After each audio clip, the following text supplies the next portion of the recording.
All right. Hare Krishna, dear devotees, please accept our humble obeisances. All glories to Jagat Guru Srila Prabhupada. All glories to our revered speaker for today, His Grace Kripanidhi Prabhu, who actually needs no introduction.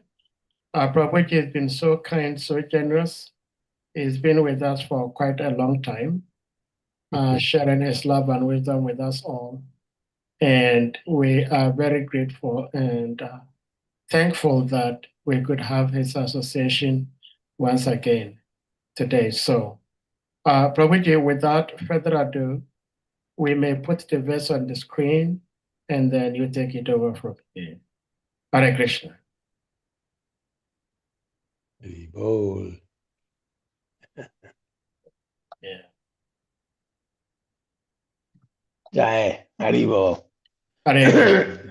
Thank you all for giving me your association and inviting me to say a few words from the pages of Srimad Bhagavatam. And I'll go to Srila Prabhupada.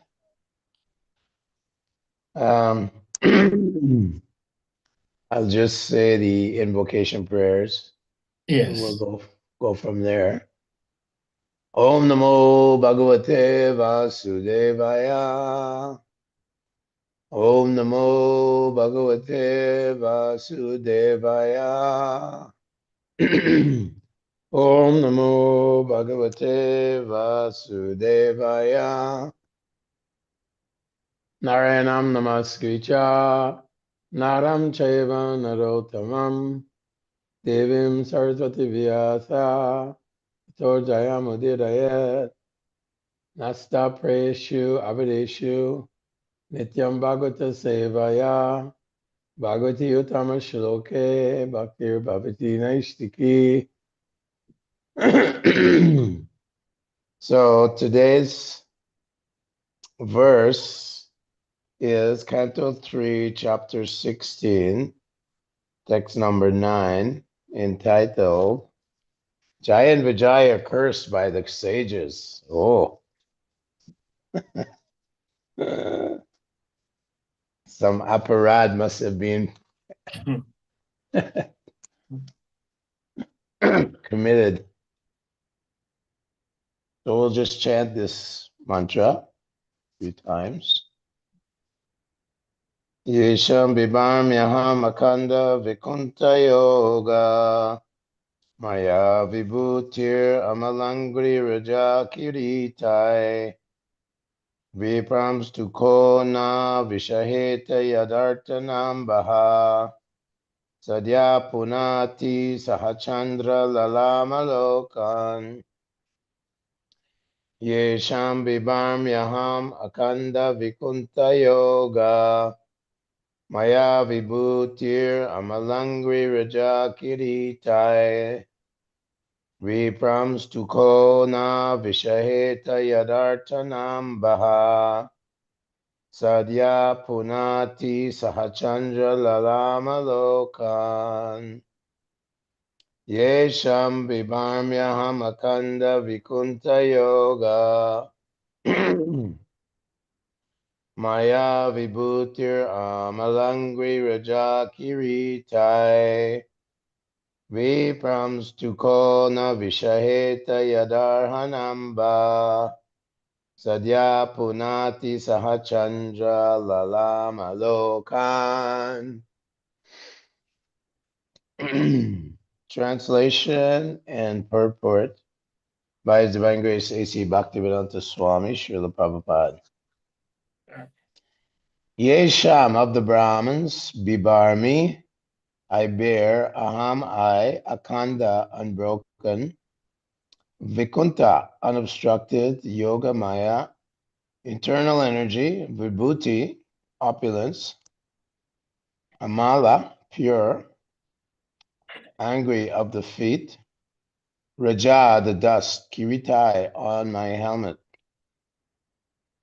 Vipran, the Brahmins. Two, then. Kaha, who. Na, not. Vishaheta, carry. Yat, of the Supreme Lord.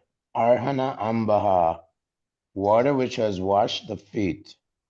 Sadhyaha, at once. punati, sanctifies, saha, along with, Chandra Lalama, Lord Shiva, Lokan, the three worlds.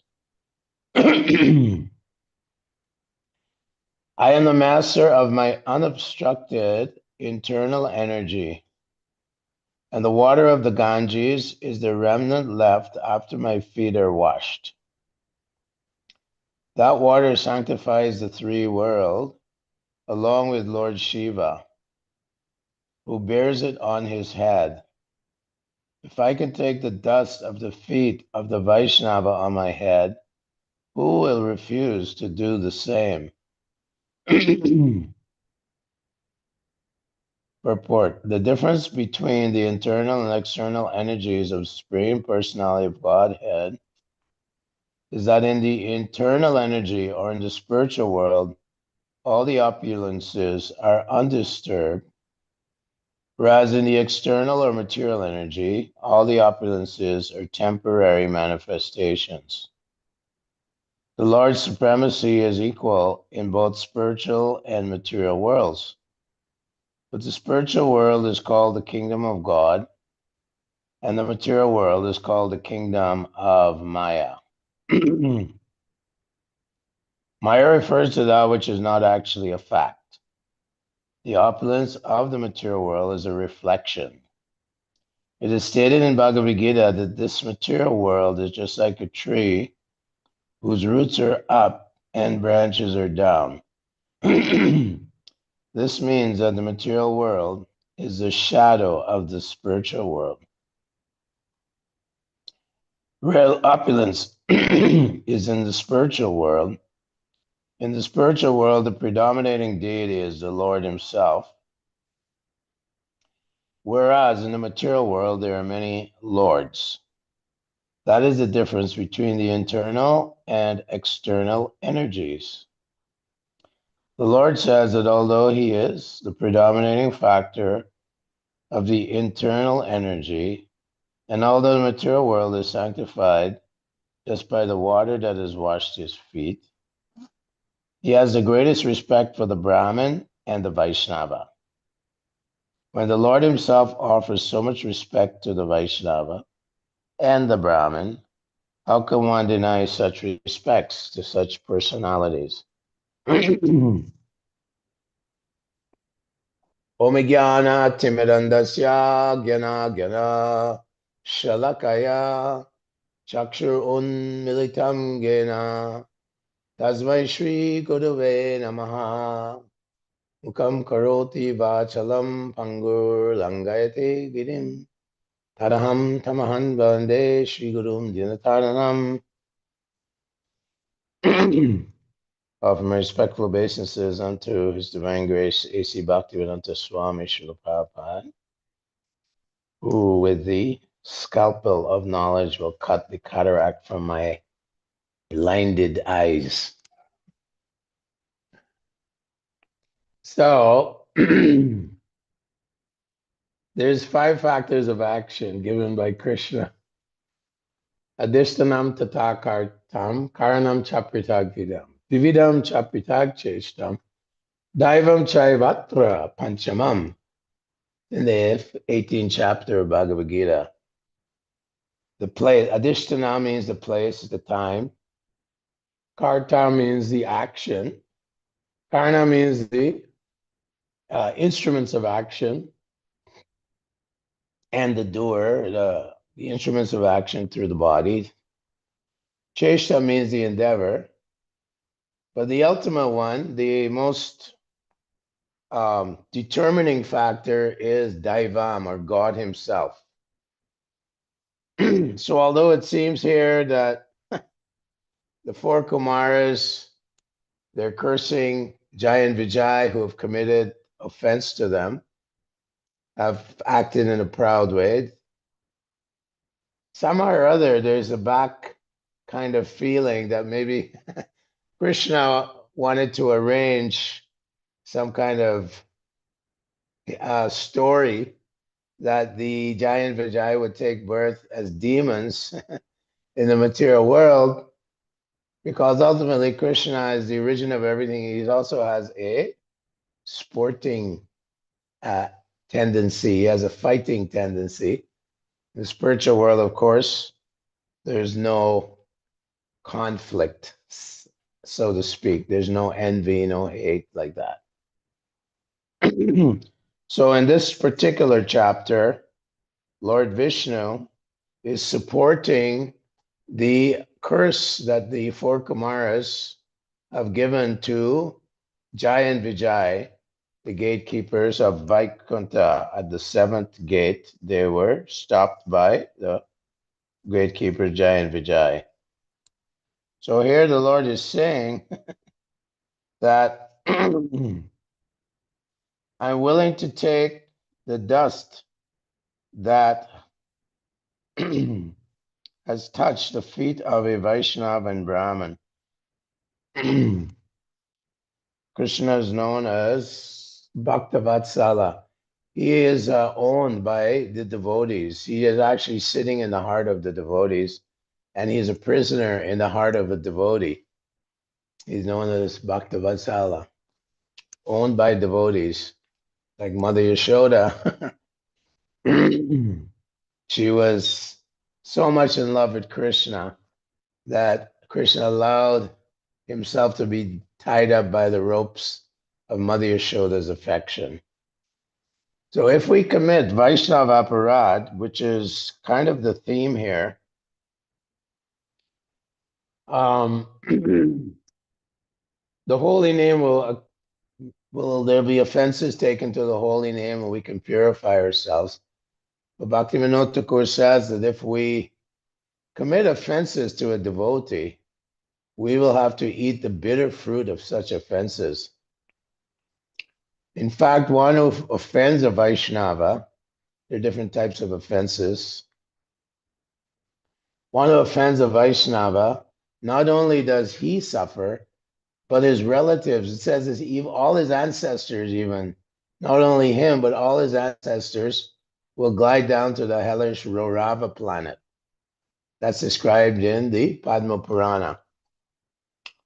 So in devotional service, we have to be very careful about this sadhu nindana, this offense to a Vaishnava, even mentally.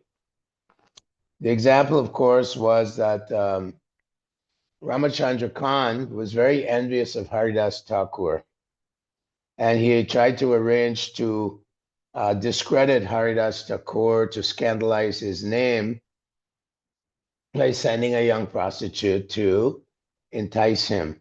Of course, Haridas Thakur is a great devotee of the Lord. He came with Lord Chaitanya Mahaprabhu to spread the glories of the holy name. He's a Namacharya. So, of course, Titikshava Kurunika Surya Sarvadeinam. He's very tolerant. So he pretended not to know of the conspiracy. And he said, just wait. I'll finish my rounds, then I'll satisfy you. And the young prostitute approached him. And then gradually after the third day, she confessed that this was a ploy by Ramachandra Khan. Although he was a Hindu, a Durga worshipper, he was very envious. Matsarya. Dharma projita kaitravotra paramo nirmatsaranam satam. The one who is a Vaishnava, he is nirmatsaram. He is non-envious. Envy is almost impossible to find a way to use it to serve Krishna. Of course, anger, we can attack those who attack devotees, but envy, because of false ego, ahankara, because of dambo, false pride, even amongst devotees in communities, there's so much envy because of false pride. Envy means that someone is more qualified than myself, and therefore I want to bring him down. Bhaktivinoda Thakur sings a song where he says, Para dukkha sukhi. When I see someone suffering, I become very jolly. Para dukkha sukhi.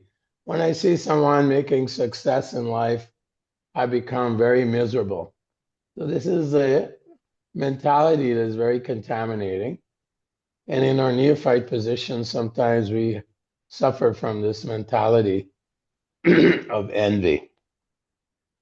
So we know that Ramachandra Khan, he committed a great offense at the lotus feet of Haridas Thakur, and he was forced to eat the bitter fruit of Vaishnava Aparad. This Ramachandra Khan was actually embezzling money from the Mohammedan government, and soldiers came there. Prior to that, Lord Nityananda was so angry that he had committed such an offense to Haridas Thakur that Nityananda visited with all his followers to this town, and where Haridas Thakur was chanting his 300,000 names every day. And when Nityananda came to the home of Ramachandra Khan, Ramachandra Khan said, "Oh, you can stay outside. You wait outside. You can't come in." So Nityananda was sitting there near the Durga Mandap, and he said, "This place is not fit for meat eaters." And he left with his followers, all his Vaishnavas. So a few days later, the Mohammedan government came and plundered the entire village of Ramachandra Khan. And they took a cow and slaughtered it on the Durga Mandap. And Ramachandra Khan lost everything, his property, his position, his wealth, everything. Not only that, but all the villagers suffered due to his aparad. So this Sadhunindana is described also by Haridas Thakur to Lord Chaitanya Mahaprabhu as one of the 10 offenses to the holy name. We have to become free from this envy of devotees. And in the 19th chapter of Chaitanya Charitamrita, Chaitanya Mahaprabhu is instructing Rupa Goswami on pure devotional service, the process of devotional service. And in there, he's describing that there are various weeds that are growing along with the devotional creeper. Nidaschara, Nidasachar means one who performs activities which are in opposition or in conflict with one's devotional service. The other one is kutinati, or fault finding. Jivahinsa, envy of others, or causing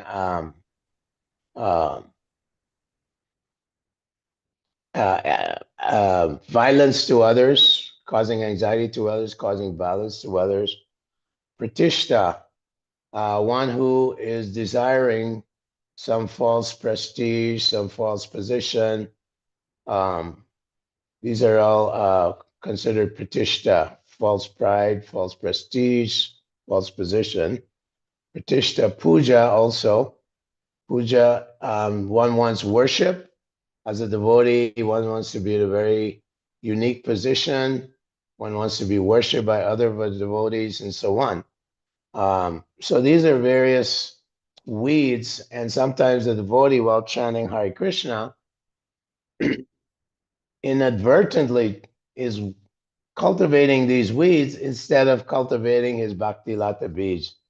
In other words, ahaitukhi bhakti, unalloyed devotional service, can be contaminated. Kapila Dev speaks about this in the 3rd canto. Lord Kapila Dev, he speaks about this in the 3rd canto, I believe 29th chapter. Abhisandasya yohim sam.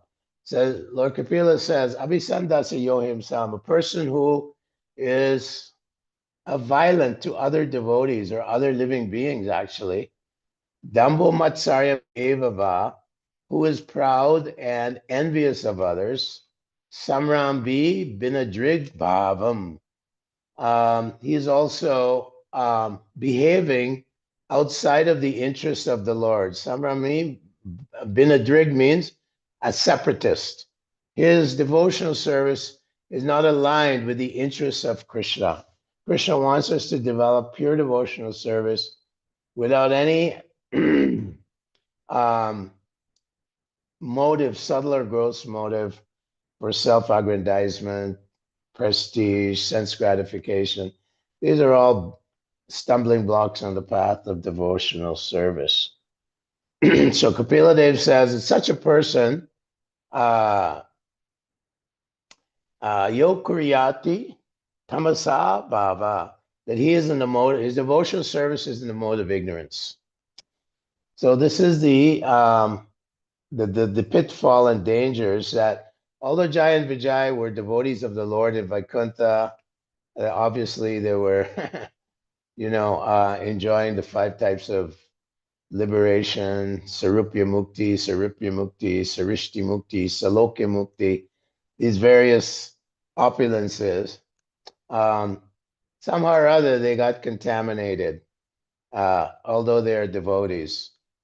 So this is the message here by the Lord himself that if you commit offenses to a devotee, just like Durvas Muni, he had great powers. He's a personal expansion of Lord Shiva. And he was so insulted that Ambarish Maharaj had broken his 1-year fast. He broke a 1-year fast and he drank some water only, which is eating and not eating. It's fasting and not fasting. He took a hair out of his head and produced a great big demon who suddenly tried to kill Ambarish Maharaj. And although the Durvas Muni could go and see Lord Vishnu in Vaikuntha with his mystic powers, the Lord said, I can't really help you. You committed Vaishnava aparad. The only resolve is to take shelter at the lotus feet of that person who you have offended. And perhaps he will give you his mercy, forgive you. The devotee, of course, is very compassionate and very merciful. And he is very shama, very forgiving. These are the qualities of a devotee. In fact, we know that Maharaj Yudhisthira, even though Dhritarashtra and his sons tried to burn the brothers in the Shalak house, they stole their kingdom wrongfully by cheating, by gambling. In so many ways, they tried to poison Bhima, poison cake, so many things. They exiled them to the forest. They discredited, they scandalized, tried to scandalize Draupadi. They abused Draupadi, assaulted her in the assembly hall with all the Vaishnavas there, all the Kshatriyas there, I mean. But still, Yudhisthira is known as Ajata Shatrava, Shanta, Sadhava Sadhubhushanam. He's decorated with all the qualities of a great devotee. Titikshava Karunika Surida Sarvadehinam. Ajata Shatrava Shanta, Sadhava Sadhubhushanam. The Yudhisthira Maharaj is very, very tolerant. And he tolerated this horrible hate and envy that Dhritarashtra and Duryodhan had for him and his brothers who were actually fatherless. He tolerated them and he cooperated, but Krishna, he wouldn't tolerate these offenses. And he arranged for all of them to die. All of them had to touch, the wives of these warriors had to had to let their hair down and grieve for the departure of their husbands, untimely departure. So this is the warning that even Krishna himself, Lord Vishnu, Lord Narayan, he says, I can't help you, Durvasa Muni. You have to go and beg forgiveness from the great devotee Ambarish Maharaj, Vaikuntha Gunanuvarnane. He's always remembering the Lord. Devotees of the Lord, they're always Machita Madgata Prana. Their lives are devoted to Krishna. Therefore, Krishna is purchased. He's purchased by this pure devotion, this prema bhakti, which is very rarely achieved, pure devotional service. Raganuga bhakti, that is very rarely achieved. But this is what captures the heart of Krishna. Yomam pashyati sarvasya sarvam chamai pashyati. Tasyaham na pranashyami sachame na pranashyati. The devotee of the Lord, he sees Krishna everywhere. Pure devotee of the Lord sees Krishna everywhere. Hiranyakashipu, he is this great demon, envious of Vaishnavas, envious of Brahmins, tried to stop all performance of sacrifices, destroyed the hermitages of all the great sages, terrorized the entire universe. The demigods went into hiding, envious of Lord Vishnu, and then tried to kill his own son in so many ways, Prahlad Maharaj. And he said to Prahlad, "Is your God in this pillar?" And when Prahlad looked in the pillar, what did he see? He saw Krishna. He saw the Supreme Lord Nrsingadev in the pillar. Yomam Pashati Sarvasya Sarvam Chamai Pashati. The Supreme Lord is everywhere for the pure devotee of the Lord. He sees him everywhere. He sees his action in everything. He's 100% Atmani Vedanam, surrendered to the Lord. And he sees him also, Sakyam, as his friend. The Lord is my friend, my well-wisher. So, Hiranyakashipu, Name Prakasha Sarvasya Yoga Maya Samabhitaha Mudayam Nabhijanati Mame Vyaparamayam. The demonic people, they cannot understand the internal potency of the Lord. They're not accessible. They're not the Lord's internal potency is not accessible to them. They cannot tune in to Krishna's internal potency, to Krishna himself. Therefore, it's a great mystery. Therefore, Krishna tells Arjuna in the 11th chapter, Naham Veda na tapasa na danena na chejaya. Nasakyam evam charjana, dristavam asimam yata, dristavam asimam yata. Naham Veda. Even if you're studying the Vedas, you're a big mystic yogi, performing great tapasya. You're a big worshiper doing all karma kanda, doing all kinds of rituals, fire sacrifices, all these things. All these things without pure devotion to the Lord are a useless waste of time. Krishna. Sukadeva Goswami says, Srama Ivi Kevalam, you're wasting your time. Unless one comes to the point of devotion, pure devotion to Krishna, pure devotion to his devotees. Naishamatis tavad urukanangrim sprishata anartha pagamo yadartha. Mayiyasam padarajo pishekam. Iskinchananam navrinita tavad. Unless one takes shelter and takes abhishek, a bath, in the dust from the lotus feet of one who is a pure devotee of the Lord. Niskinchana, Niskinchana has absolutely no material desire whatsoever, only desiring to please Lord Krishna at every step in his life. If one takes shelter of such a person, then his life becomes perfect. So the examples are there.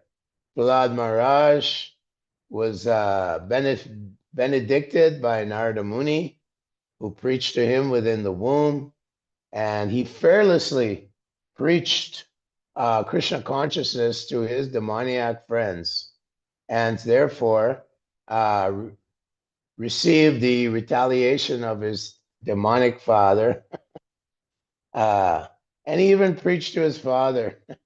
And then at the end of it, when Lord Nrsinga offered him a benediction, he said, simply benedict my father and, make him a pure devotee, bring him back to the spiritual world, free him from the cycle of birth and death. And Lord Nrsingadev gave the blessings. Not only you, but your ancestors and your descendants for 21 generations, they will all develop pure love of God. They will all go back to the spiritual world. They will all get positions in the spiritual world. So that is the theme here is that the devotee of the Lord is very, very special. As we know, Manushanam Sahasreshu Kaschan Yatati Siddhaye, that out of many, many types of human beings who are pursuing spiritual life or religious life and so many things, very few come to the perfectional stage of understanding that Vasudeva Sarvam Iti Samahatma Sudurlabha, that Krishna, the son of Vasudeva, is the ultimate goal of human life and how to develop our prema. Now we are very fortunate because here in Kali Yuga, Lord Krishna comes and without any qualification, he's giving love of God even to those who commit offenses to Krishna and his holy name. The example given is Prakashananda Saraswati. He was a big scholar of Vedas, big Mayavadi, living in Kashi, Varanasi. And Chaitanya Mahaprabhu was traveling to Vrindavan, and he made a purposeful visit to Varanasi. He wanted to benedict even those who were offensive. Mayavad Shunile Basya Pakandi. Lord Chaitanya says the most offensive are the impersonalists who deny the personal features of God, and they themselves trying to become God or merge into some idea of being God. Lord Chaitanya really condemned, and he warned we should avoid the association of these impersonalists. So he visited Tapan Mishra and Chandrasekhar, who were wonderful devotees. He visited them in Varanasi, and he was dancing and chanting in Varanasi with devotees in public. And Prakashananda Saraswati and his disciples were this rascal. Who is this rascal, Maha Chaitanya? Why is he dancing frivolously? Sannyasis are meant to study the Vedanta and perform meditation. He's committing great offenses. And this way they blasphemed Lord Chaitanya Mahaprabhu. So Chandrasekhar and Tapamishra, they were very pained to see that the Supreme Lord was being offended by these Mayavadis. So they went to Chaitanya Mahaprabhu and they complained, what can be done? Lord Chaitanya, they're blaspheming you. So Lord Chaitanya thought, I've come in this age. I am Shakti Vadanyaya. I am the most magnanimous. I am Shakti Karunya. I'm the most compassionate. I'm Shakti Odarya. I'm the most munificent. I will even these rascals who are atheistic, I want to give them my mercy. So he arranged that a Brahmin in Varanasi would invite him to come to an assembly with Prakashananda Saraswati. And we see that Chaitanya Mahaprabhu went there. Why? Because in the Kali Yuga, he has to give his mercy. Why? Because he's in the mood of Radharani. And in the Chaitanya Charamrita Adi Leela chapter 7, Krishna describes Radharani is his Nata Guru. Radharani is his Shiksha, Shiksha Guru Nakta. Nata means to dance. And Radharani is his instructional guru how to dance. And so in a sense, Radharani is a guru of Krishna. She's controlling Krishna at every step. One of her 26 qualities, 25 qualities is that she's in full control of Krishna. So therefore, Krishna has to come in the mood of Radharani in order to be merciful to all the unqualified, demoniac, disgusting people who are like dogs and hogs, cats, asses and camels, simply eating stool. He has to come and liberate, give us pure love of God, not just liberation, but pure love of God. So he went to the assembly that the Brahmin invited him to. And Chaitanya Mahaprabhu, although he's God, he's the supreme personality of Godhead. Maya tatamidam sarvam jagyata vyaktamurti namatstani sarvabhutani maite te shuchapyaham. He says that I'm spread throughout this entire universe. Everything is in me, and I'm in everything. Paschime yoga maishvaram, bhuta nacha bhuta soy, mamatma bhuta bhavitaha. Just see my mystic opulence. Although everything is in me, and I'm in everything, still I remain the source of everything. I remain separate from everything. This is the Shakti of the Lord. Natasya karyam karanam cha vidyate, natatsamasya vyadikasya drishyate. Savasya shaktir vividhaiva shriyate, swabhaviki jnana bala kriyacha. The Lord has unlimited shaktis, unlimited potencies. And yet here, he's being so humble that he's sitting in the foot bath place. And the sannyasis, suddenly Lord Chaitanya Mahaprabhu manifested his effulgent form, his jyoti form. And they all became amazed that he was glowing like the sun. And all these sannyasis stood up, and they, with great respect, they invited him to sit with them. So Chaitanya Mahaprabhu is telling Trinadapi Sunichana Turori Vivasa Hishnuna Amanina Manadena Kirtaniya Sadahari, that the great Vaishnavas of the Lord, they feel that they have no devotion, they have no qualification. And because of that, they're always feeling Lord in the straw on the street, and they have to tolerate all kinds of offenses, all kinds of obstacles, and so on the path of devotional service. And they always have to respect all living beings and never expect any in return. So Chaitanya Mahaprabhu said, take this mantra and string it around your neck. And he was exemplary in this. So he exhibited such great humility, although he is God himself, the Supreme Personality of Godhead himself. And so he, in this way, won the attraction of the Mayavadis. He was able to conquer their impersonalist views, and he gave them all his mercy. He just bestowed on all of them prema bhakti, devotional service to the Lord, pure devotional service. So this is the mercy in Kali Yuga, that the Lord is Shama. Shame Shatre Chamitre Cha Tatama Manayopayo. Shitoshna Sugadukesha Samasanga Vivarjitaha. That he's equal Samashanga, Samashatre Tam Chamitre Cha. He is equipoised to his enemies and friends. Adveshta Sarva Bhutanam. He is non-envious to all living beings. He's completely equipoised.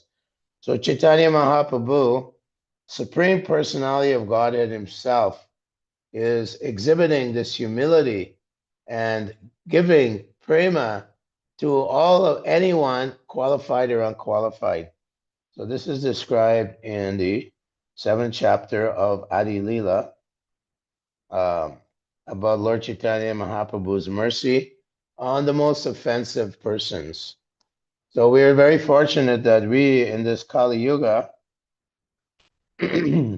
although we are Kirata Hunanja Pulinda Pukash Ambir Shamba Yavana Kasharya Yenecha Papa Tadapashraya Shraya Shadyanti Tasmai Prabhavishnave Namaha. We have encountered the mercy of the great Acharya Srila Prabhupada, and he has given us his mercy through his words, his instructions, his ISKCON, his whole movement of devotees. He has created this great movement empowered by Chaitanya Mahaprabhu. And this movement is destined to give us this pure love for Krishna, how to develop our rag, our attachment to Krishna, anurag bhav. When chanting the holy names of the Lord, will my tears flow from my eyes? Pulakarnichitam vapulkada. The skin on my body will erupt and my hairs will stand on end while chanting the name Hare Krishna, Krishna Krishna, Hare Hare, Hare Ram, Ram Ram, Hare Hare. People have no idea how sinful they are, that for one piece of meat that they're eating, piece of beef, they have to take birth in Mahararava for every hair on the body of the cow. That's described in the 5th canto. The horrible situation that the human being at the time of death, Kapila Dev expresses to his mother how the Yamadutas come. They're very ugly, very horrible, very fearful. And they pull him, his soul with his subtle body, out of his gross body and take him down to the Yamasadana, the courtyard, the courthouse of Lord Yamaraj. And he gets carried there on the road to hell. There's fire everywhere. He's very thirsty, but he's not able to drink anything. The dogs of hell are barking at him and biting at him. In this way, yes, there's heavenly planets, there's hellish planets, there's punishment for all these things, all these sinful activities that people are committing, this atheistic civilization, this demonic civilization. They're committing so many sinful activities.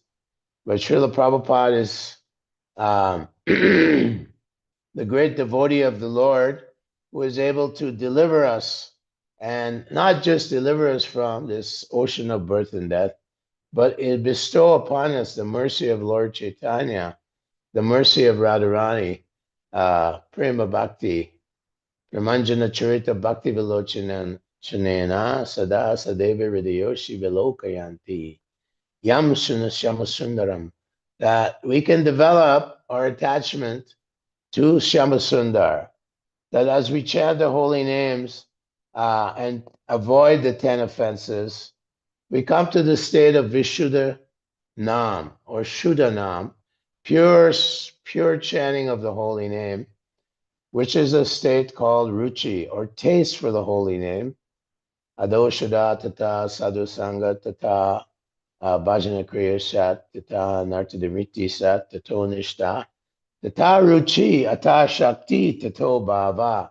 So these various stages of devotional service are described by Rupa Goswami in the Ujjvala Nilamani. And we're climbing these different steps, going towards pure Prema Bhakti. And we're in the stage of Namabhas, clearing stage while chanting the holy name. Sometimes there's offense, sometimes there's nishta, or fixed in devotional service, but sometimes there is apanishta, sometimes some erratic, we hesitate or we decline to chant purely the holy name of the Lord. So this is a stage that most devotees are working on, nishta. And then ruchi. Ruchi is described by Bhaktivinoda Thakur that you have a taste for the holy name. You're enthusiastic to chant the holy name. And there's some affection for the holy name of the Lord. And then after that, there's Atar Shakti, which is the beginning of spontaneous love for the holy name, which is non-different from Krishna himself. Krishna's name, his activities, his rupa, his lila, his guna, all come from this nam, Sudanam, this name of the Lord. It's all absolute. So this is what we're aspiring for. And even though we were committing so many sinful activities, by the grace of the great acharyas and Lord Chaitanya Mahaprabhu's desire, we're developing our pure devotional service. Ahoituki apratiyata yayatma samprasidati. And this is the medicine for the entire world. The entire world is suffering in this dark age of Kali, isn't it? They have no idea who they are. Amike, Sanatana Goswami said to Lord Chaitanya, Amike, who am I? People think I'm very learned. Sanatana Goswami, he could speak Persian. He could speak Arabic. He could speak Sanskrit. He knew so many languages. He was expert in so many things. But He came to Lord Chaitanya Mahaprabhu and put some straw in his mouth in a place called Ramakeli. Chaitanya Mahaprabhu was traveling, trying to go to Vrindavan. He didn't make it there, but he was trying. And Sanatan and Rupa Goswami, Dabir Kash and Sakir Malik, they came to Lord Chaitanya with straw in their mouth and they gave dandavats to Lord Chaitanya. And Sanatan Goswami, he said, everyone says I'm a very learned person. They were big, big ministers. Rupa Goswami had boatloads of gold. Sanatan Goswami, he had wealth, huge wealth. But they were saying, we don't know what is the purpose of human life. What is our goal in life? What is the purpose? How can we develop, understand these things? And Chaitanya Mahaprabhu was very merciful to them, of course, and he arranged for them to escape the clutches of the Hussein Shah, the emperor of Bengal. Eventually, they met Lord Chaitanya Mahaprabhu in Varanasi, and he instructed them on the process of devotional service. And he empowered them to go and excavate all the holy places of Vrindavan, Radhakund, Shamakund, Govardhan Hill, all these places that we now can visit. And also to write in literature, they were empowered. It's described that Rupa Goswami, Chaitanya Mahaprabhu entered into his heart and empowered him. Tene Brahma Hridaya Adhikavaye, just as Lord Brahma was empowered by Lord Vishnu. So similarly, it's described by Krishnadas Kaviraj Goswami that Rupa Goswami, Lord Chaitanya entered into his heart and empowered him to give us literatures on the process of devotional service. Of course, his most important book is considered to be Bhakti Rasamrita Sindhu.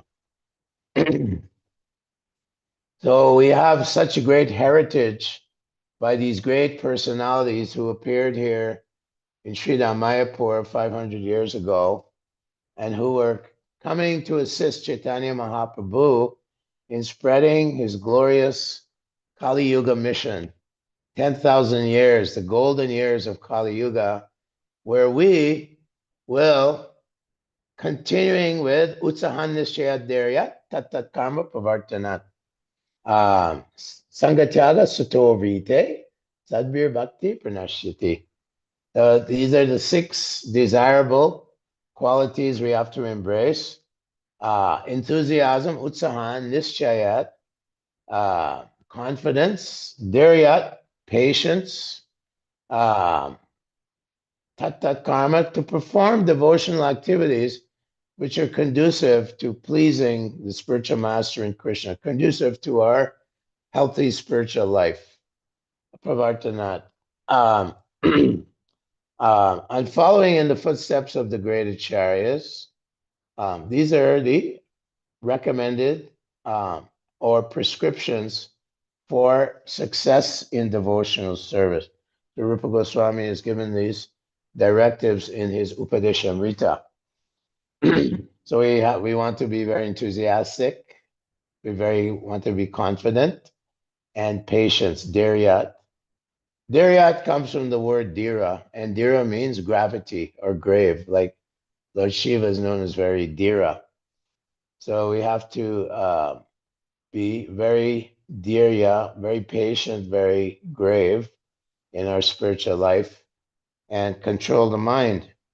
Here we see that Jai and Vijay, their minds were agitated. So the warning is that we have to keep our mind under control. The mind is comprised of the intelligence and the ahankar, the false ego.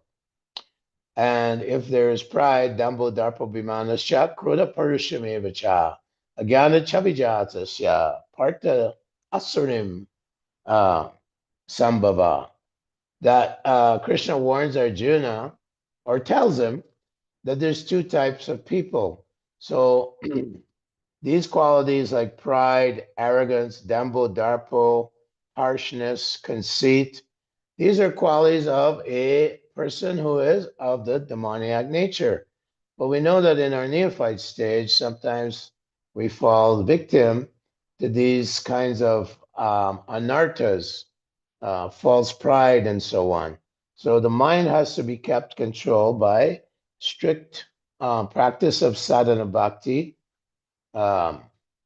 engaging in the chanting of the glorification of the Lord during the Brahma Muhurta hour, associating with devotees, and avoiding the association of the non-devotees. This is all very, very important. And even within our minds, we want to keep it, as Bhaktisiddhanta said, beat it with shoes in the morning and beat it with a broomstick in the evening. So we want to keep the mind subdued like a mad dog. We have to keep it on a leash. So Bandhur Atman Manastasya, that the mind can be your bandhu, your friend, or shatruve, your enemy. The enemy is that the mind wants always to enjoy fame, prestige, sense gratification, kanaka and kamini. The mind has two hankerings: wealth, kanaka, and kamini, beautiful gender, opposite gender, beautiful woman, beautiful man, whatever. So these are the dangers. So keeping the mind under control is very important, and keep it free from the 6 enemies: Kam, Krodh, Lobh, Moha, Mada, and Matsarya. So Jai and Vijay were very angry. They became very angry. Who are these guys? Who are these 4 fellows, young people? How dare you? You know, you're not allowed to come here. Like that. So it's false pride, arrogance, like this. Because of that, they committed great offense. So we have to be careful to always practice humility, controlling the false ego, so that we don't become bewildered and falsely proud and envious, especially in the assembly of the Vaishnavas. So thank you very much. I hope I said something of any kind of significance. And I'll stop here. It's 9:30 almost. And any comments are welcome. Questions or comments are welcome. Hare Krishna. Thank you so much, Prabhuji. Hare Krishna. As always, so beautiful. Prabhuji, I tell you, this particular Krishna Katha you've shared with us, I don't know according to the minds of others, but in my own crazy mind, it's generated lots of questions. But we'll go to Hamsadutta Prabhu. Please, you may unmute. Hamsadutta Prabhu. Yes, Hare Krishna, Your Grace. Hare Krishna. Please, can you accept my respectful obeisances? All glory to the Srila Prabhupada, and all glory to the wonderful assembled devotees. Thank you so much for the wonderful class. And thank you. Krishna is so amazing, and I'm very, very, very surprised of the class today, because this question I'm about to ask has been on my mind since yesterday. And I said to myself, even if the class did not talk about it, I will ask this question. And it's so amazing. When we started, we started talking about that, about offenses which we committed and affect our generations. So my question is that, so if a devotee family and the father committed offenses to other devotees, and his children are devotees, which I would say they are pure devotees, but at the same time, pure devotees, they consider themselves that they are not pure devotees, and they take shelter of the Guru and Krishna and Vaishnavas. So his children who are devotees, that does this sin committed by the father still affected them since they are devotees, pure devotees? This is my humble question. Hare Krishna. So to clearly understand, you're saying a father commits a sinful act or an offense, Yes, okay, and do the relatives, the children, incur some reaction also? Is that your question? yes. What I mean is that if the children or the relatives are pure devotees who are Oh, if worshiping they're, Krishna, so that's a big. does this still offenses which affect the generation of this father affect these devotees since they are pure devotees and worshiping Krishna? Does it still affect them? And if so, why? This is my humble question. Well, you're saying pure devotee. The children are pure devotee. Prahlad Yes, Maharaj, he's a pure devotee. Bali Maharaj, he's a grandson of Prahlad. Prahlad was the Shiksha Guru of Bali. So Prahlad's father was greatly offensive. He offended so many sages, so many Vaishnavas. But because Prahlad was a pure devotee, his pure devotion was able to burn off all the sinful reactions of Hiranyakashipu's forefathers, his descendants. Lord Nrsimhadev said none of these descendants of Prahlad can ever be killed by one of my avatars. So when Banasura was in a fight with Krishna, Krishna cut his arms off, but Prabhupada mentions there in the 10th canto Krishna book that the promise was that Prahlad's descendants would never be killed by Krishna in any circumstance. And so Banasura's life was spared, although he cut all his arms off except for two. Prabhupada mentions there that this benediction was given by Lord Nrsimhadev. So when you mention that, okay, the father committed sins, but his children are pure devotees, you mean pure devotees, like Uttama yes, Adhikari. They purify 21 generations up and down. That is the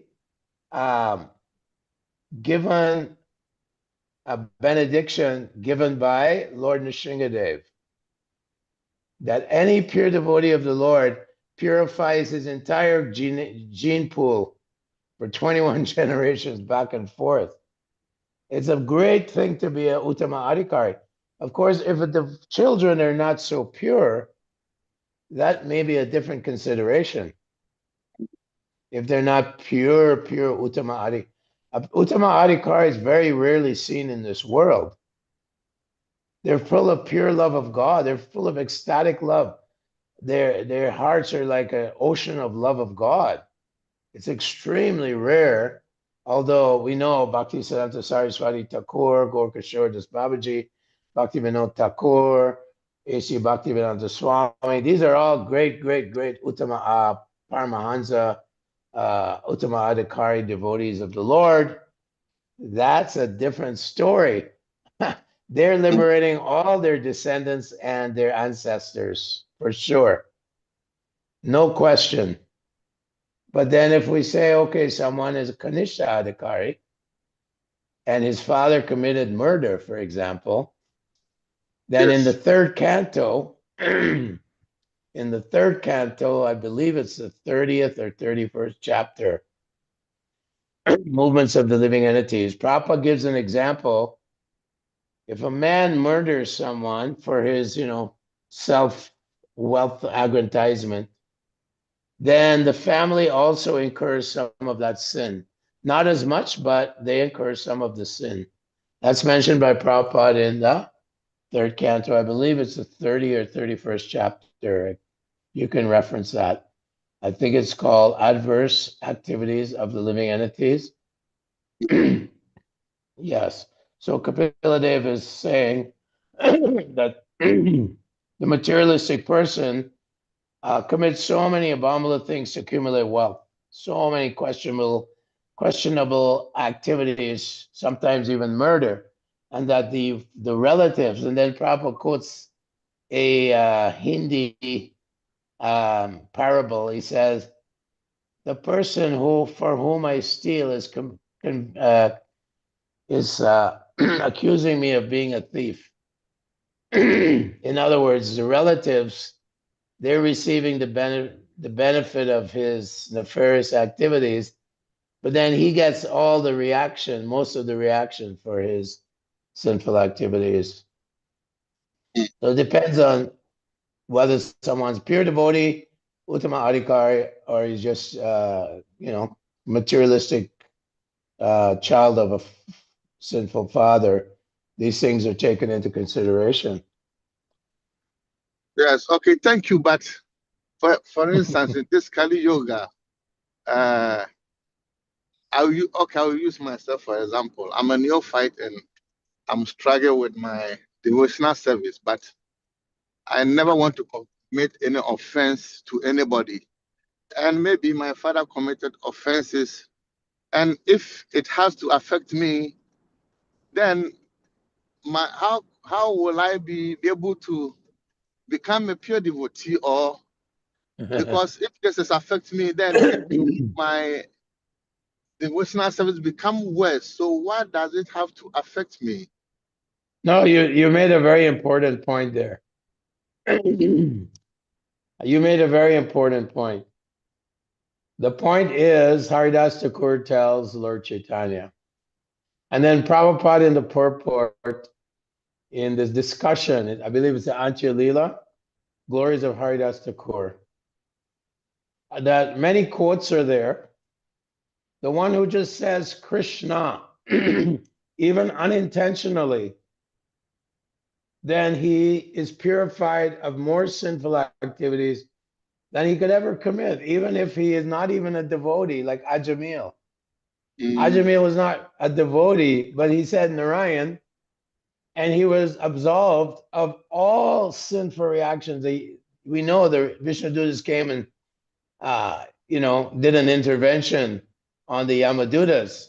So that in that particular chapter, Haridas Thakur, relieving the anxiety of Lord Chaitanya and describing the glories of the holy name, it's described there that even if you say Ra, and then you say something, and then you say Ma, Ragelma. I'm going to the Ragelma Inn.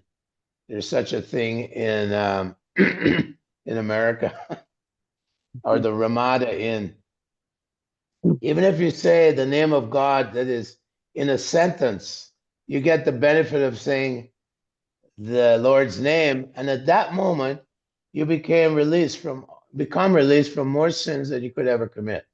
So that your point is very good. That your father may be committing, our fathers or parents or ancestors committed so many sinful acts, but we, by saying Krishna only once, and then it's even quoted by Bhakti Siddhanta in that particular chapter with Haridas Thakur. It's quoted from, I believe, the Garuda Purana. It's stated that one who considers the one chanting of Krishna to be equal in power to the performance of 100,000 Ashwamedha yagas, which is amazing. Ashwamedha yaga is just a huge, huge endeavor. Just one. Yudhishthira Maharaj only could do one Ashwamedha yaga. It says there, if you think the chanting of the holy name is equal to 100,000 Ashwamedha yagas, you're a candidate for the hellish planets. So it's showing the great value of this holy name. So yes, your point is correct that you're chanting the holy name. Actually, you're liberating all your ancestors. This is the greatest service you can do to your descendants and ancestors, is to chant the name of Krishna. And you're doing it understanding that Lord Krishna and his name are non-different. So yes, you won't be contaminated by the sinful activities of your father. In fact, you will purify his sins. You will purify his sins.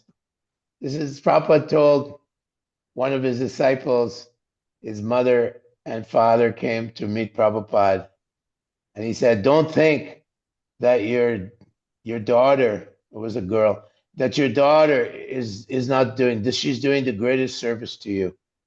He told like that to the parents. Thank you. Thank you so much for the wonderful answers. Hare Krishna. Yeah.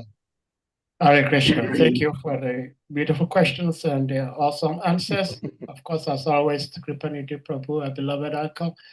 Shrimad Acharya Prabhu, please you may unmute.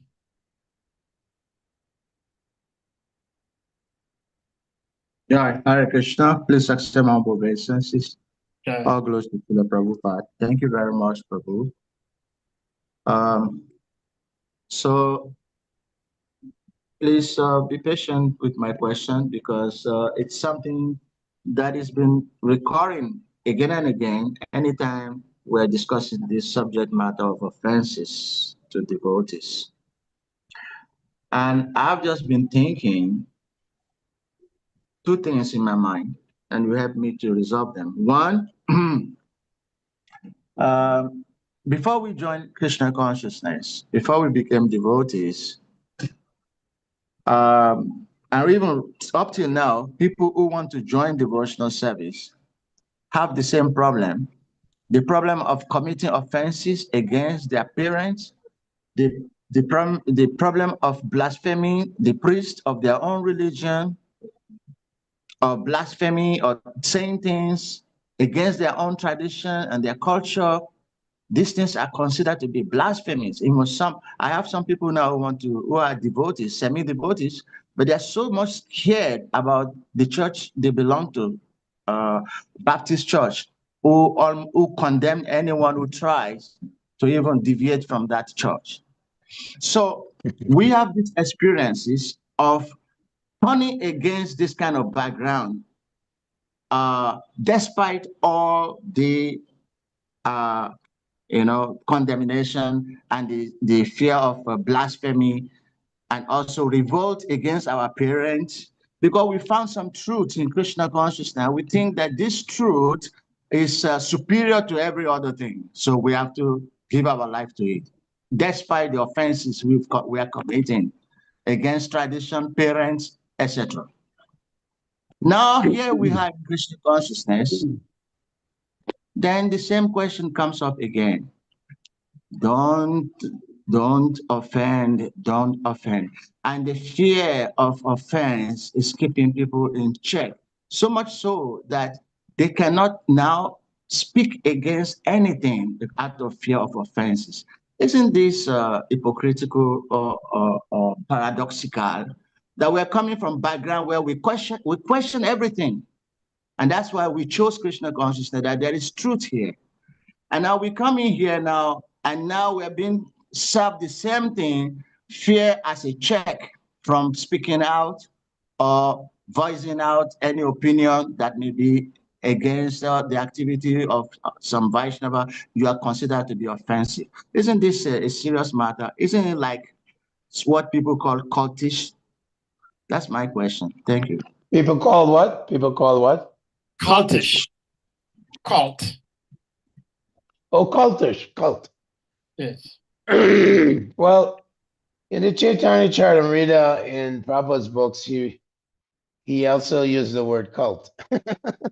So there's like anything else, there's cult in the mode of ignorance, cult in the mode of passion, cult in the mode of goodness, and transcendental, a cult, which means a group who follow a leader who is, for us, the cult of Lord Chaitanya Mahaprabhu is mentioned in Chaitanya Charitamrita. Now, your point is, these traditions are there, but in Krishna consciousness, we are transcendental to the upadi. Upadi means designations. I'm a Muslim, I'm a Christian, I'm a Hindu. Sarvapadi vimurmuktam tatparid padrina kevalam. Rishikena sevanam bhakti uttama. That Rupa Goswami is saying that one who transcends, sagunam samatityaitan brahmabhuyaya kalpate, when we transcend these modes of nature, I'm a Baptist, I'm this, I'm that.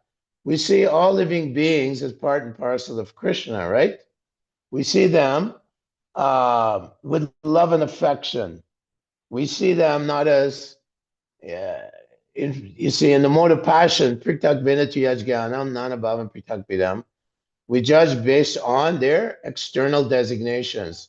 This is called knowledge in the mode of passion.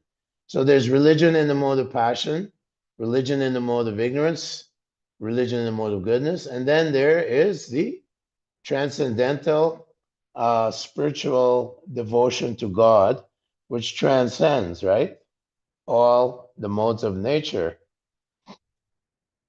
In fact, Krishna tells Arjuna in the second chapter, Trigunya Vishaya Veda, Nistriguna Bhavarjuna, Nirvanvo Nichashatvaso, Niryoga, Shema Atmavan. He says, even the Vedas deals with the three modes of material nature, and you transcend these modes, O Arjuna. You transcend them and be free from egoism and attachment. So when we avoid offending anyone, Jiva Hinsa means offending or committing violence, causing anxiety to any living entity, devotee, non-devotee, any living entity. We are Surida Sarvabhutanam. We're friendly to all living entities. The Vaishnava's heart is a lake of compassion, because when you love Krishna, the more you love God, love Krishna, the more you feel paradukha dukhi, you feel so much compassion for all living beings who are caught in this ocean of birth and death. So, not that we are avoiding offenses because there's rules and regulations, niyamagraha. Oh, you can't do this, you can't say that. That's a fear-based platform to be acting from. We're acting from the platform of pure transcendence, pure spiritual understanding, sambandha, a relationship with God, with Krishna. And we know that Krishna is the supreme, all beautiful, all loving personality of Godhead. Samoham sarvabhutanam. I am equal to all living. Name dvesho stina priya. I don't hate anyone, and I'm not favorable to anyone. Yebajanti tu mam bhaktya, maite teshu chapyam. But one who becomes my devotee, Krishna says, then he becomes a friend in me, and I'm a friend to him. So it's difficult to recognize the activities of a pure devotee, because his activities are not from the platform of, oh, I can't do this because the scriptures say this, or I can't do this because, the priest tells me this, or my tradition tells me this. These are all upadis, misconceptions of life. I'm a pastor, like Lord Chaitanya said, Nam, Nam Sujanat Charapatina Nyasi Gopi Batu Pada Kamalayo Das Das Anudas. Said, I'm not a Brahmin, Naham Vipro, no, na, Sudro, na. I'm none of these members of the Varnashram system. I'm simply a servant of the Lord of the Gopis. So we transcend, even Lord Chaitanya is saying, transcend Varnashram. I'm not a priest, I'm not a laborer, I'm not this, I'm not that. None of these things is my real identity. So we have to be careful of our conditioning. We may have some conditioning that, oh, I grew up as a Baptist, there's so many do's and don'ts, so many prohibitions. Bhakti, we know what the Guru says, even a devotee is full of faults, Krishna still favors him because he's trying to please Krishna, although he's full of inebrieties, full of contaminations. He's trying. So we are in this stage called Namabhas. The beginning stage is called Namaparad. People commit offenses to the Lord. They're committing sinful activities. In the second stage, anartha nivritti shat, we become fixed in associating with devotees and giving up sinful activities. So when we chant the holy name, we're in the stage of namabhas, or clearing stage. Before the sun is seen, the light of day comes. So we're in that clearing. The light of day is seen, but we don't see the sun. That would be bhava, or emotional attachment in divine love to Krishna. That is the higher stages. So in this namabhas, we can fall down. We can commit offenses to the holy name, to the devotees, to the guru. In so many ways we can commit offenses, committing sinful activities and so on. But Krishna is purifying us. So he says that apichet sudaracharo bhajatetananamriba sadar eva savantavya samyak vyavasito hisaha Chipram bhavati dharmadma shashrachanti nagachati kontiya pratijanihi name bhakta pranashyati. Don't you dare criticize my devotee, even if he's committing some offenses because of his, initial stages, his weaknesses. But because he's trying with determination, Krishna says he's considered a saint, even though he commits the most abominable action by mistake. Prabhupada said, not that you do it every time. You don't repeat your mistakes, but sometimes in the material world, in this horrible Kali Yuga, there is some failures on the path of devotional service, but we want to gradually become, Krishna will guide us and help us as long as we're sincere. So that is separate from being caught up in what is called niyamagraha. Oh, you can't do this, you can't do that. The tradition says this, tradition says that. That's not coming from Krishna, from the Supreme Person. People may have traditions that are just born of cultural underpinnings and so on. So it's not transcendental. It may not be spiritual, and so on. So that would be my view on it, is that we have to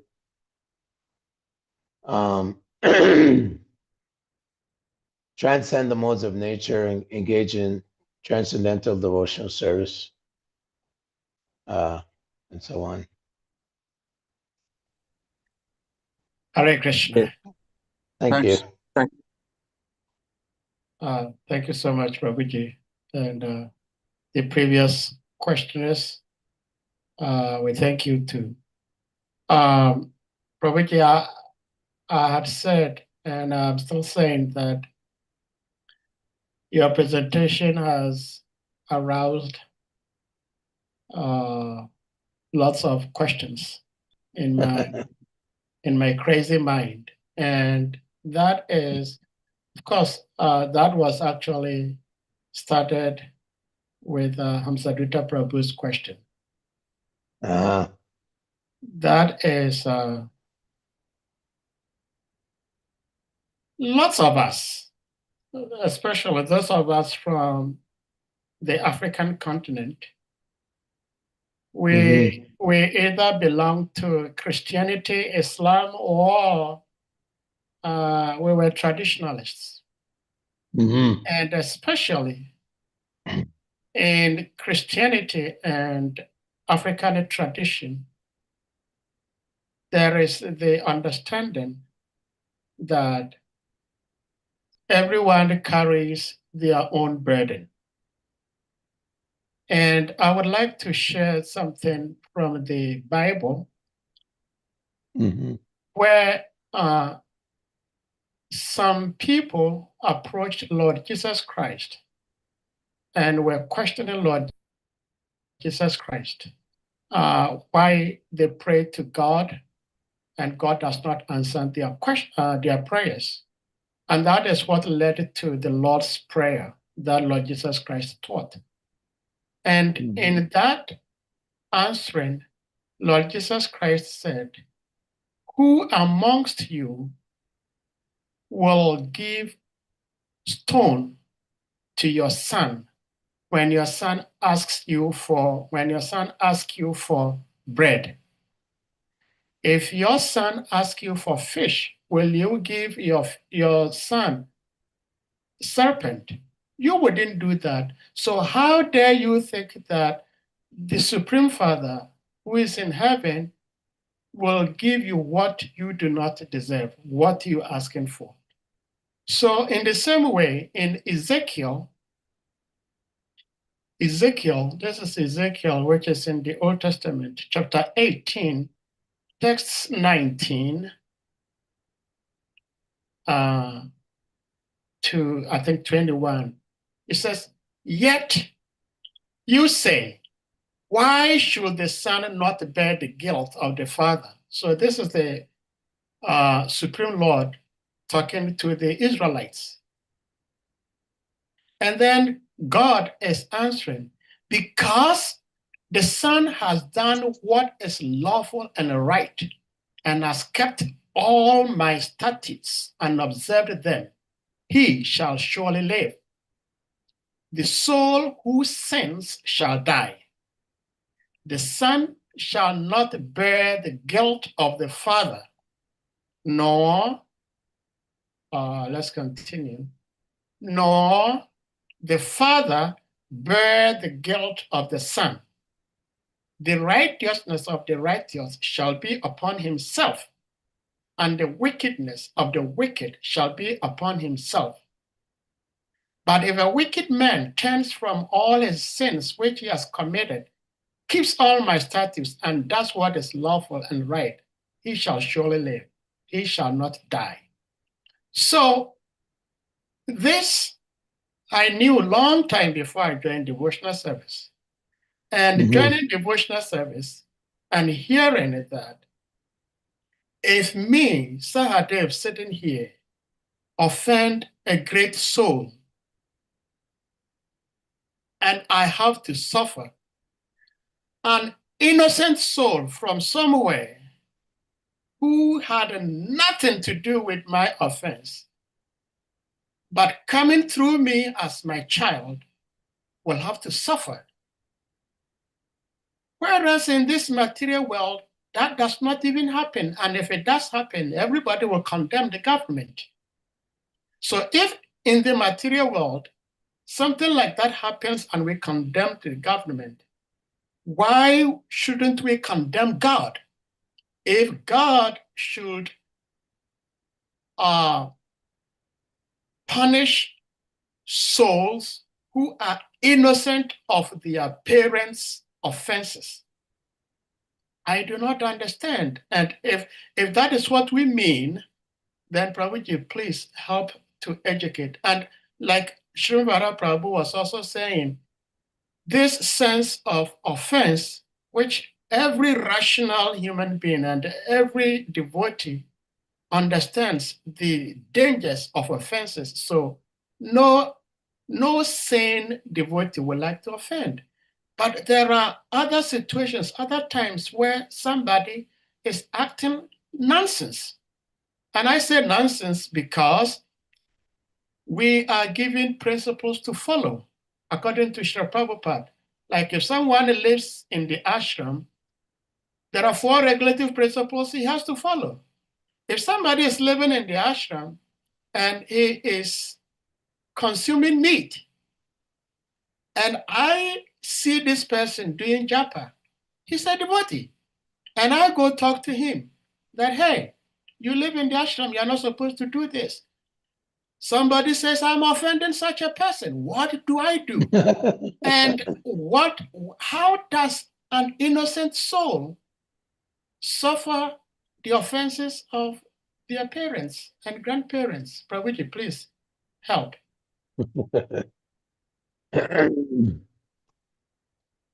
You say innocent soul. First of all, Kapila Dev says, Karmana Daivanechana Deho Jantu Papatya Striyo Pravishtamadarat Pumso Reta Kanashraya. In this verse, it's stated that 2 items of your future, of your fate. Karmana, based on your previous karmic activities, sinful activities, karmic activities, good or bad, And Daiva nature, the hand of God, the ultimate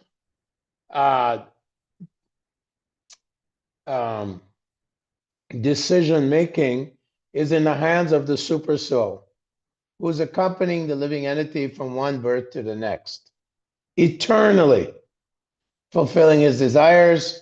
And Krishna set it up so that you can commit very pious activities and go higher.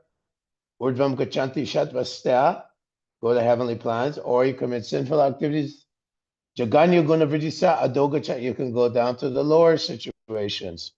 So this is all over a period of many lifetimes. But the hand of God is there. So when you say innocent, how are we innocent? We left God in the first place. That was our first sin, that we left Krishna. Due to a little bit of independence, we exercised the independence and we left Krishna. And we came to this horrible place called the material world. So you say innocent child. Okay, they're born in a certain situation.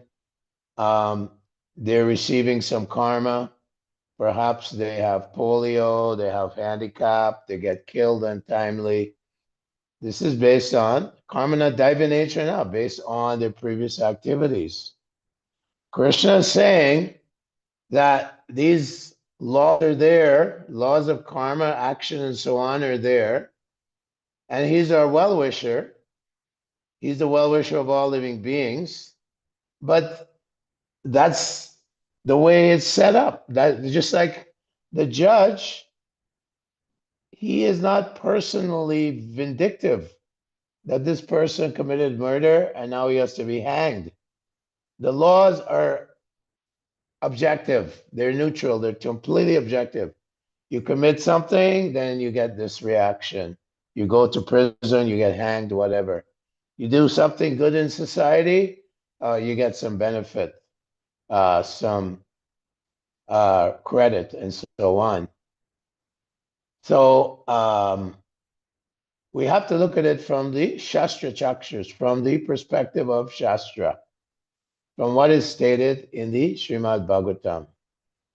We follow the Nigama Kalpatarur Galitam Phalam, that the ripened fruit of all the Vedic literatures is this transcendental literature, Srimad Bhagavatam, spoken by Veda Vyas 5,000 years ago. So God himself, Veda Vyas is an incarnation of God, is giving us, and it's being handed down by Parampara. So it's still intact. There is no convolution. Like I meet Christians and they say, oh, thou shalt not kill means thou shalt not murder. I get that all the time. And they're very strong about it. No, we're not animals, that's okay. They're on the menu, so to speak. We don't get a sinful reaction. So people are, whether it's Hindu, Buddha, I met many Buddhists in Thailand, they're all killing animals, eating animals. Buddha taught nonviolence to animals. So we have the intact scriptures. They're not, Chala Dharma means word jugglery. They haven't changed the meaning. In the 7th canto, the Avadutas preaches to Prahlad Maharaj. Dharma Bhada Vidharmasya Paradharma Nachoditaha Upadharma Tupakando Dambova Shabda Vishchala. 5 kinds of religion are actually irreligious. So 5 kinds of irreligion are disguised as religion. So if I'm following some scripture that's being reinterpreted, has been convoluted, and there's no disciplic succession where the person who is preaching is following, then that it becomes useless. If you want a good scientific experiment, you have to follow the science as given by the professors. So our professors are the acharyas, and they're practicing what they preach. That means acharya, one who teaches by his example, not just what he's speaking. So we understand that in the Vedas, if someone in the Bhagavatam Karmana Daivanechana. You may have murdered in your previous life, so you take birth as a child. How innocent are you? From the perspective of your last lifetime, you murdered someone. In this lifetime, mamsaha. Mamsaha means I kill you, you kill me. So you kill a cow in your previous life. In this lifetime, you have to take the reaction from that. Therefore, the word mamsaha means meat. You eat me, I eat you. Everything has to be balanced by the laws of karma. So that's been set up. Ultimately, you can say that's set up by God. Is God merciful? Well, he's very merciful. But you have your freedom and independence. So if you're independent of the Father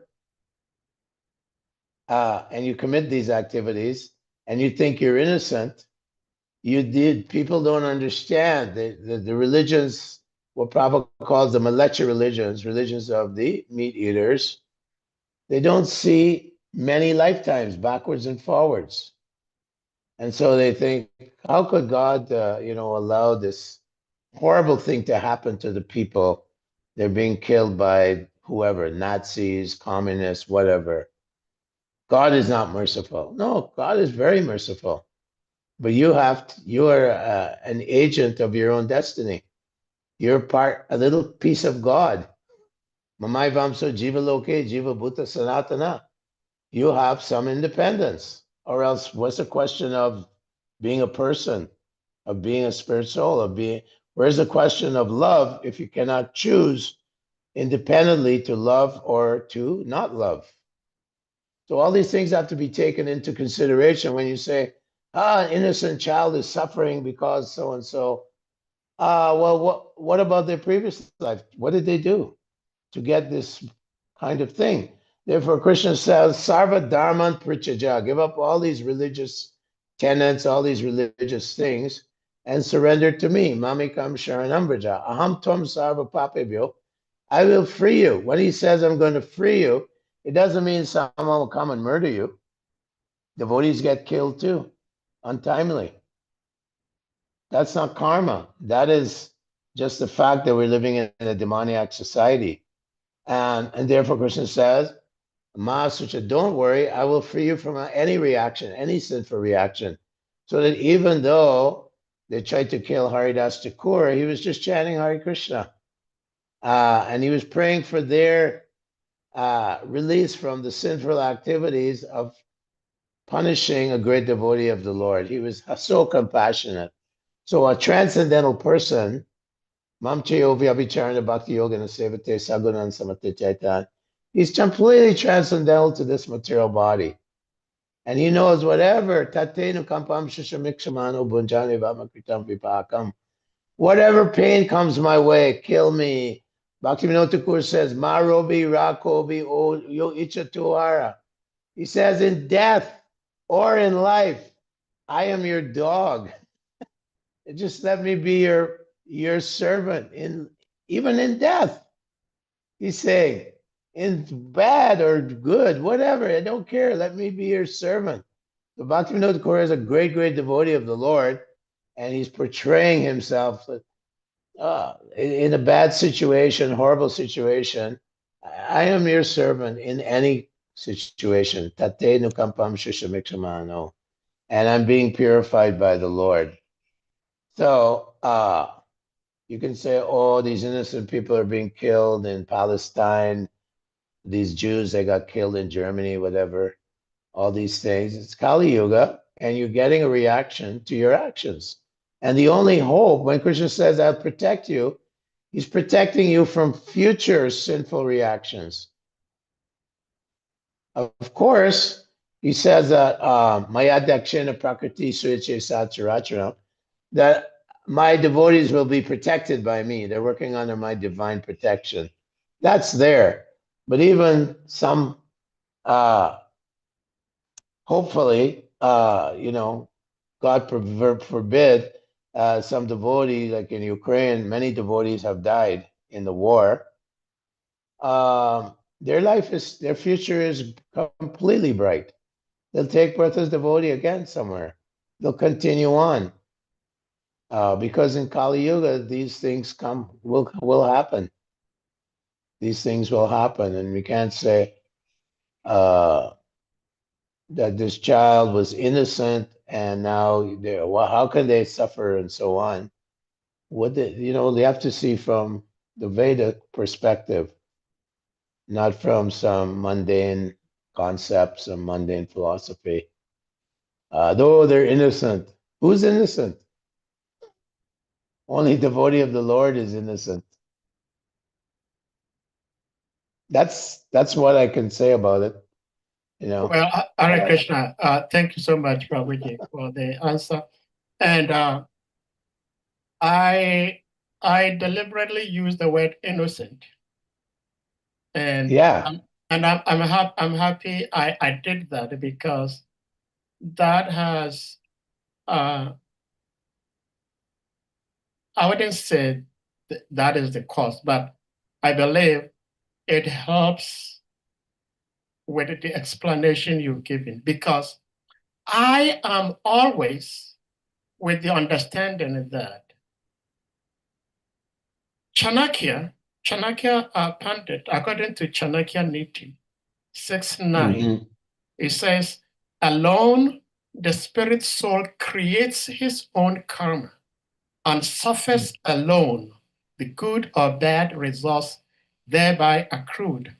Alone the soul revolves through samsara, and by his own efforts alone can he be extricated. Again, in Chanakya Niti 13.15, it says, as a calf finds its mother among 1,000 cows, so the good or bad deeds of a man follow him. So the explanation we gave to the answer, to the question I asked, tells and explains that, Krishna has said it in the Bhagavad Gita that karma is very intricate. It's very difficult to understand. So, because I am not physically seen to be involved in my father's sinful action, I am suffering from the suffering of my action, not because I am the son of that father, but because I have created my own sinful activities that I have to suffer. And nature has directed me to come through this person, to be born, to go through that suffering. So the suffering is originated from me. Again, in Srimad Bhagavatam here, I found a very beautiful quote here from Srimad Bhagavatam, Canto 7, chapter 2, text 21, where it says, my dear mother, in a restaurant or place for drinking cold water, many travelers are brought together, and after drinking water, they continue to their respective destinations. Similarly, loving entities join together in a family, and later, this is the key phrase here, as a result of their own actions, they are led apart to their destinations. In other words, my understanding, probably I'm not saying this to refute or whatever, but I'm saying this for you to help clarify things for me, and of course, maybe for others also. That as a result of their own actions, they are led apart to their destinations. So as a result of my own actions, I am led to a particular family to enjoy or suffer my previous actions. But this is the challenge. I don't know, and I do not want to get you involved in what's going on, but there is a clear problem going on in some part of our beautiful ISKCON movement, where devotees are doing what is wrong. And I'm saying what is wrong because we are being guided by the scriptures and Srila Prabhupada's teachings. And they are all there in black and white. Everybody can read and understand. If you do not understand, you ask an advanced superior devotee. And luckily, we've had advanced senior devotees like your humble self here. There are so many things you said. I'm praying that all of us here will listen and understand that we know people are going contrary to Srila Prabhupada's teachings. And no matter how you address it, you are being told that you are committing offenses and you're going to suffer, not just you, your entire generation are going to suffer. And in this way, everybody keeps silent. And the upper siddhanta, the going against Srila Prabhupada's teachings keeps going. And actually, it's actually becoming acceptable that, okay, we are in modern times, this is how things are supposed to go. So these are some of the challenges that there is truth in what the scriptures are saying, but because everybody can find a quotation to support their nonsense, somebody will quote something and use that to defend their nonsense. But we know that if we go deeper, that might not be what the scriptures is referring to. So these are some of the concerns some of us have, like Sadhita Prabhu asked, Srimad have followed, and I'm also following, because these are ongoing problems that some of us are going through. Hare Krishna. Yeah, you know, I quoted the verse by Kapila there. I believe it's the 29th chapter of this canto. And ultimately, Prabhupada said in the purport that if devotees are practicing devotional service in the mode of ignorance or passion, they're considered to be separatists, and we should avoid them. If the devotee is not strict, then the injunction is you avoid them. And you associate with those devotees who are sincerely executing devotional service according to the Acharyas and Srila Prabhupada. Now, when Vishnujan Maharaj and some other sannyasis, Brahmananda, started preaching in New Vrindavan to the devotees, I believe it was 1970, the Prabhupada is Krishna. Prabhupada was so, he was so like traumatized. He was so disgusted that he phoned Karandar in Los Angeles. He said, "Get me out of this movement. Get me out of here.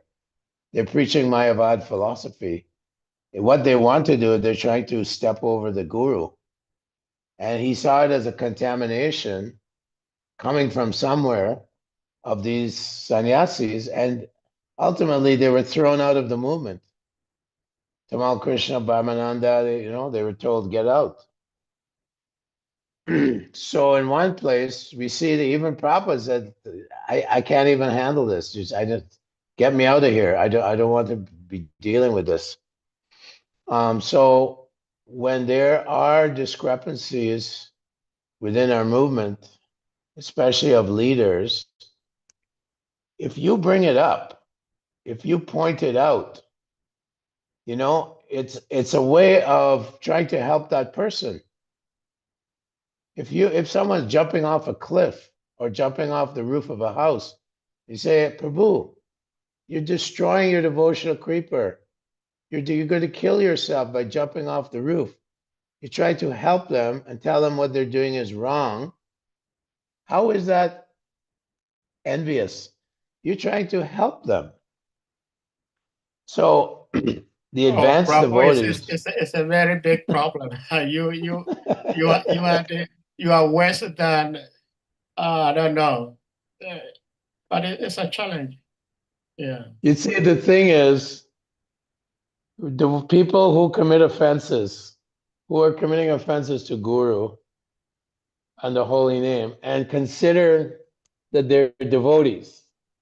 Bhakti Vinod Thakur, actually Bhakti Siddhanta Saraswati, Dushta, how's it go? Dushta, Kevala Kaitava. He says, your mind is telling you to act in this way. You're simply a cheater. Bhakti Vinod Thakur says you're a Kali Yuga cheater, Chela. You're wearing tilak and kantimala, but you're committing so many offenses, you'll never get the mercy of Radharani. So I have experienced that anyone who commits too many offenses and they're considered to be a Vaishnava, a devotee, Krishna is in control of this movement. Lord Chaitanya is in control of this movement. They will fall down. If you commit offenses, especially to the spiritual master by disobeying his instructions, you expose yourself to this huge, powerful external energy of the Lord called Durga Devi. Mama Maya Duratyaya. You got to pray for those people. However, before Bhakti Vinod Thakur, there were so many so-called devotees, Apa Sampradayas, 12 of them. Saki Bekis, Sahajias, Bolas, Goda Nagaris. There was 12 Apa Sampradayas who said, oh no, we're devotees. We can have women, we can do this, we can do that. Bhakti Siddhanta came and destroyed them. Of course, he was empowered by the Lord. He's a ray of Vishnu. But you can't sit around and allow people to convolute and pollute the pure teachings of Srila Prabhupada and sit there, oh, I don't want to offend them. That's not proper. And hopefully as a group of Vaishnavas, we can come to clear and, transparent truth that what someone is doing is offensive, is a deviation, and so on, and they should be corrected. Now, I have experience when certain gurus who are still gurus in ISKCON, they deviated, they had some problems, they weren't chanting their rounds or whatever, and the GBC corrected them. Some of the offenses were more serious than others, but there was a system in place where the gurus, GBC gurus, were corrected. They were suspended from initiating devotees for a year, 2 years. They were also monitored as, are you chanting your 16 rounds? And they're gurus, so-called, leaders. So there is things in place, hopefully it's still there, regulatory programs to reform those devotees who are deviating from the pure path of devotional service. We can't just, if you're just quiet and silent and look the other way, that's a form of enabling. You're enabling the poison. You're enabling the poison. You're simply enabling the poison to, infiltrate into the body of ISKCON. So no, we have to bring these things up in a proper way. Thank you so much, Prabhuji. Considering the time factor, there is one hand up, and this may be the last question, so that Okay. you take a break so you can attend Mangarati. We're Yeah. very grateful, Prabhuji. Thank you And so much. I have another program tomorrow with Moscow, so. Oh, okay. Hare Krishna. Harichakra Prabhu, please give me unmute. Yeah, Hare Krishna. Hare Krishna. Yeah, Dandavat Pranam Prabhu. All glories to you, all glories to Prabhupada, and all glories to the assembly devotees. Yeah, thank you. Thank you very much for your class. But the question I was going to ask, I think Sahadev, in the last part of his deliberation, brought it up because and I was also thinking that if I appear in a particular family, it's not by chance that I appear in the particular family. That my karma depicts that I have to go through that family so that I can, whatever bad and good this family must suffer, I'll have to suffer it. I'll have to be there to suffer it. So if that is the case, if that is actually the case, then I can't perfectly say that because my father committed an offense, that is the reason why I'm going through that suffering. But my father committed the offense, my father will have to go through that situation. And because I also have a karma that is similar to that suffering, then the nature arranged that I come to that family for us to go through that collective karma. So if that is the case, then definitely it explains why somebody's offenses attracts a particular soul into that family to also go through that thing. Because if that is not the case, but if the person is completely not supposed to be suffering, have not committed anything to go through such suffering, but somehow or the other, simply because his father committed it, he has to come, then that wouldn't have been like a better explanation for me to understand. But what sir they've quoted, the few scriptures you quoted to support that our karma is what depicts which families we appear in. I think that explains it. So I'm okay. Thank you. I just want to say that Krishna tells Arjuna, Shuchinam Shimatam Gehe Yoga Bhashto Vijayate. So the fallen yogi, in order to continue his path back to Godhead, is given an opportunity to take birth in a pious family. That would be like a pious religious family, or in a family of wealthy people. Suchinam Shimatam Gehe Yoga Bhashta Prajayate. So it's even there in the scripture that the unsuccessful yogi will take birth in a situation, in a family where he can continue in devotional service, or he can become a devotee. If he was previously performing some kind of yoga or something, some kind of spiritual path, he was unsuccessful. And Krishna gives a full encouragement that don't be pessimistic.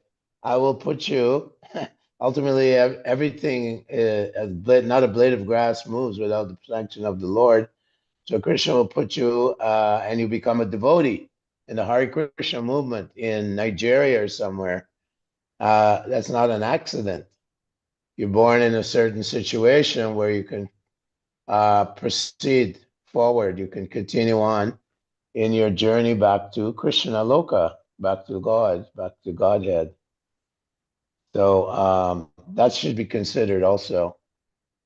Krishna gives that guarantee. He's giving a guarantee to Arjuna, to the people in general, to everyone, that there's no loss or diminution on this path, right? That there's no loss or diminution, and a little bit of progress on this path will save you from the greatest kind of fear, which is taking birth in the animal species in your next life. So Krishna is giving encouragement throughout the Bhagavad Gita, that don't fear, don't hesitate. Hare Krishna. Hare Krishna. Thank you so much, Prabhuji. We're very grateful for your association as always and your enlightenment. And we apologize for any sort of lengthy questioning, sometimes appearing to be like doubtful. But lots of the questions centered around some challenges or difficulties some of us are going through. And so we brought them up, and we're grateful you were able to help us in such wonderful, immense way. So, dear devotees, we're going to humbly request you all. Please remember, Prabhuji is speaking to us from India. It's quite late his time. So we're very grateful. We kindly asking you to unmute yourselves, and we all chant Hare Krishna Mahamantra to express our deepest appreciation to our revered uncle and great uncle to some of us for sharing his love and wisdom with us all. Jai. Hare Krishna, Hare Krishna, Hare Krishna. Krishna, Hare Krishna, Krishna, Hare Hare Hare, Hare. Hare Hare Rama, Rama, Hare Rama, Rama, Hare Hare. Rama Rama, Vancha kalpa tarabhyascha, Pavan Krishna Ananta Koti Vaishnava Vrinda ki Jai.